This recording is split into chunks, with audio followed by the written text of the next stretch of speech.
Hello and welcome to Lavneesh sir की class. आज की ये शिक्षा निदेशालय राष्ट्रीय राजधानी क्षेत्र दिल्ली की वर्कशीट आंकलन कार्य पत्रक नंबर 3 जो कि कक्षा 10वीं के विद्यार्थियों के लिए है, यह लिया गया है हिंदी विषय से। और आज हम इसमें क्या करने वाले हैं? आज हम करने वाले हैं निम्नलिखित गद्यांश को पढ़कर नीचे पूछे गए प्रश्नों के सही विकल्पों के सम्मुख बने गोले को पेन या पेंसिल से भरना। तो देखिए, आज यहाँ पर एक अपठित गद्यांश दिया हुआ है जिसको आपको पढ़ना है, समझना है और उस पर आधारित 10 प्रश्नों के मल्टीपल चॉइस क्वेश्चंस हैं। सही उत्तर को आपको चुनना है और उसके सामने दिए गए गोले को पेन या पेंसिल से भरना है। तो चलिए अब हम इस गद्यांश को बहुत ध्यान से पढ़ने वाले हैं और समझने वाले हैं। हमारा देश विविधता से भरा देश है।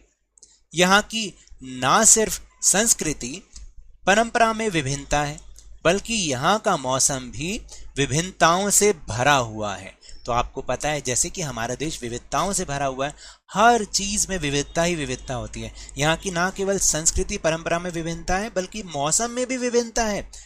शायद दुनिया का कोई और देश ऐसा होगा कि जहाँ पर इतने तरीके के मौसम मिलते हों। लोगों ने अपने काम और मौसम के मिजाज के हिसाब से साल को 6 ऋतुओं में बांटा है, जो कि हैं ग्रीष्म, वर्षा, शरद, हेमंत, शिशिर और वसंत। हर एक मौसम का अपना अलग अलग अंदाज है। ग्रीष्म के बाद वर्षा के आगमन से गर्मी में भारी गिरावट आती है और अचानक मौसम खुशहाल हो जाता है। जैसे कि अभी आप देख रहे हैं ना कि क्या हो रहा है, गर्मियां खत्म हो चुकी है, उसके बाद बारिशों का मौसम शुरू हो गया है और जैसे ही बारिशें आती हैं गर्मी में भारी गिरावट आ जाती है और मौसम बहुत ही ज़्यादा खुशहाल हो जाता है। अपनी धरती ने जैसे नई चादर ओढ़ ली हो वैसे इस पर हरियाली भी वापस आ जाती है। गर्मियों में जो सारा सूखा हुआ होता है ना, जैसे ही बारिश आती है सब कुछ हरा ही हरा नज़र आता है, हर तरफ हरियाली ही हरियाली नज़र आती है। आषाढ़ और श्रावण, ये 2 माह मुख्यतः वर्षा ऋतु के होते हैं, आषाढ़ और श्रावण। लेकिन इसके बाद भी कुछ महीनों तक बारिश होती है जो अंग्रेजी कैलेंडर के हिसाब से जून में शुरू होकर 20 सितंबर तक रहती है। ऐसा ही होता है ना कि 4 महीने होते हैं, जून, जुलाई, अगस्त और सितंबर।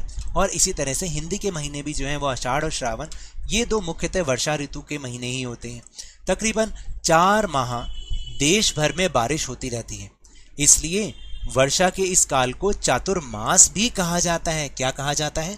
चातुर्मास। वर्षा में, भारत में वर्षा का खूब महत्व है।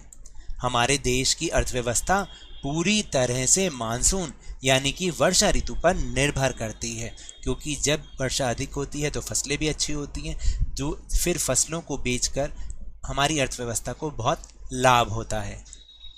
तो चलिए अब चलते हैं आसान से प्रश्न उत्तर पर। पहला प्रश्न है कि किस ऋतु के बाद वर्षा ऋतु आती है? वसंत के बाद, शिशिर के बाद, ग्रीष्म ऋतु के बाद या फिर हेमंत ऋतु के बाद? तो हमने सबसे पहले तो यही समझा है, तो आप भी बताइए कौन सा होगा सही उत्तर? सही उत्तर है ग्रीष्म, यानी गर्मी की ऋतु के बाद वर्षा ऋतु आती है। और फिर इसके बाद है वर्षा के आगमन से भारी गिरावट आती है। किस में भारी गिरावट आती है? गर्मी में, सर्दी में, बाजार में या फिर शरीर में गिरावट आती है? तो सही उत्तर है गर्मी में भारी गिरावट आती है। और आपने क्या करना है, इसके जो सामने गोला दे रखा है उसको आपने काला या नीला करना है। फिर है कौन से 2 माह मुख्यतः वर्षा ऋतु के होते हैं? सावन भादो, अश्विन और कार्तिक, फागुन और चैत्र या आषाढ़ और श्रावण? अभी अभी तो ऊपर हमने समझा है, जल्दी से बताओ मेरे बताने से भी पहले। सही उत्तर है डी, आषाढ़ और श्रावण। और इस तरह से आप उसको डाक कर देना। फिर चौथा जो प्रश्न है वो है गिरावट। शब्द में मूल शब्द और प्रत्यय हैं, यानी इसमें प्रत्यय लगा, प्रत्यय यानी जो शब्द के पीछे लगता है। तो कौन सा प्रत्यय है और शब्द कौन सा है? तो देखिए गिर जमा आवट, इसमें आवट प्रत्यय लगा हुआ है। कौन सा प्रत्यय? आवट प्रत्यय, और मूल शब्द है गिर। तो हमें पहली ऑप्शन में सही उत्तर मिल गया, ये है हमारा सही उत्तर, गिर जमा आवट। फिर इसके बाद है आगमन शब्द का विलोम है, यानी विपरीत, यानी उल्टा शब्द। आगमन का मतलब आना और इसका उल्टा क्या होगा? जाना होगा। लेकिन परागमन होगा, प्रस्थान होगा, निर्गमन होगा या गमन होगा। तो आगमन का उल्टा जो विपरीत शब्द होता है वो होता है प्रस्थान। बी सही उत्तर है। फिर हमारे देश का मौसम से भरा हुआ है, किससे भरा हुआ है? एकता से भरा है, विभिन्नता से भरा है, समानता से भरा है या अनेकता से भरा है? तो सबसे पहली लाइन में हमने समझा था हमारे देश का मौसम विभिन्नताओं से भरा हुआ है। बी सही उत्तर है। फिर सातवां, लोगों ने अपने काम और मौसम के मिजाज से के हिसाब से किसको बांटा है? ऋतुओं को बांटा है, साल को बांटा है, देश को बांटा है या फिर क्षेत्र को बांटा है? तो सही उत्तर है साल को बांटा है। साल को 6 ऋतुओं में बांटा हुआ है। हमारे देश में कितनी ऋतु हैं? 4, 2, 6 या फिर 3? तो बहुत ही आसान प्रश्न है, उसका उत्तर है 6 ऋतुओं में। फिर इसके बाद है चातुर्मास शब्द का क्या अर्थ होगा? चतुर्व्यक्ति, 4 महीने, 4 ऋतु या फिर 4 पहर? तो ये हमने आखिरी लाइनों में समझा था अभी गद्यांश की। तो बी आपका सही उत्तर है 4 महीने। चातुर्मास, चातुर का मतलब 4 और मास का मतलब महीने। फिर 10वां प्रश्न और आखिरी प्रश्न, हमारे देश की अर्थव्यवस्था पूरी तरह से किस पर निर्भर करती है? सरकार पर, किसान पर, मानसून पर या फिर व्यापार पर? तो सबसे आखिरी लाइन थी मानसून पर।